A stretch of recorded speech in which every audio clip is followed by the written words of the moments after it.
Dr. Gupta, explain to me at what stage are we in the pandemic, in the fight against pandemic? Because there is talk that we might be heading for a fourth wave. But then there are some who say that the pandemic is over. So there's a little confusion. So could you tell me where we are right now? Yeah, I'll be explaining in the two ways. Ji. One is a professional and second is for any human being. I'm also a human being at my house, normal human being, right? Normal public. This COVID is going to stay for years like influenza. It is going to change the character. It may come in another form. What presently we are dealing with, many patients might be suffering from COVID, but that COVID is not life-threatening. That is like a mild influenza. In very few of patients, it is life-threatening. It is affecting their life. So that's why people are forgetting it. Now, as a professional body, if 1 out of 10 patients, still they are suffering from COVID, right? But we are not very much concerned. Like a patient comes with influenza or with any virus like RSV virus, they are in simple wards.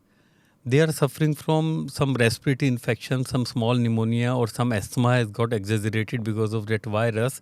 We just give symptomatic treatment. No specific treatment is needed. Mm-hmm. And when we talk about COVID, pandemic probably is likely to go in a, say, month or 2 months time. So pandemic means in the whole world it is spreading. So that status likely to go, but it is going to stay and it is going to live as we are living. It may change its character. Unless a new virus comes with sudden change in character, with like we say antigenic shift, major antigenic shift, like which happened in influenza H1N1 came. It came with new virus, absolutely new and virulent virus, which can affect some body part. We are not worried. We are not majorly concerned. So from government point of view, we have to have continuous surveillance. In whole over world, it has to be surveilled for till it lasts. It is going to last till human being is going to be there. Oh, really? Yes. Like influenza, normally RNA virus or DNA virus, and you have seen the smallpox also came in different way, like a monkeypox. So as we are invading into jungles, invading into forest, new and new viruses are going to come, new and new infections are going to come. So we don't know. Actually, human doesn't know. If you talk about COVID, nobody knew about second wave. When the second wave, in the after first wave, everybody declared, oh, now we are COVID free. We are clapping. We are, throwing showers of flowers and all that. And suddenly second wave came. Now, following that, everybody you must have seen and A to Z person is speculating. Now another wave will come, another wave will come. And it has to be true in some way. So they will say, okay, we were true because we speculated this way. So probably the virus and nature is much more different, much more faster in evolution than human being.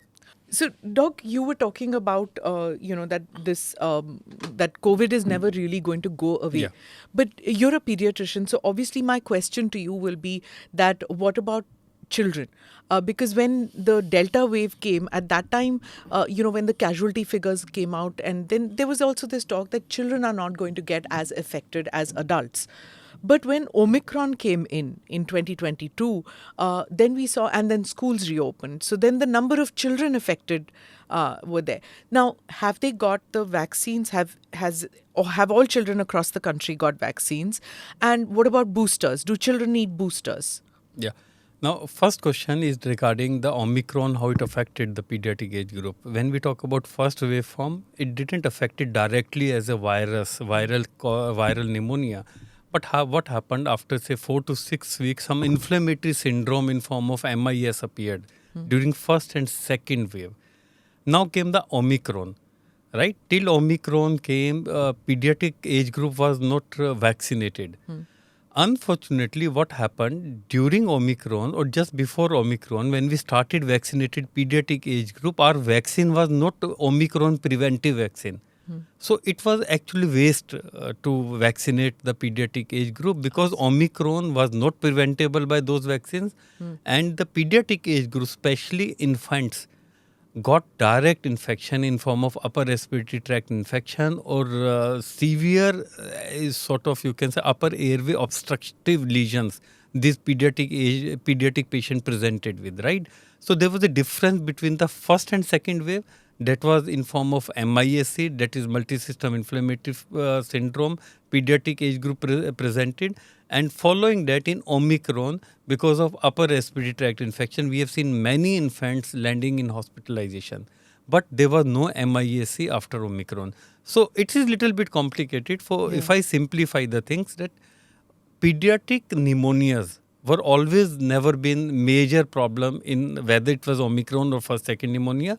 It was post-infectious inflammatory syndrome during first two waves and direct upper respiratory tract infection in third wave, that is Omicron.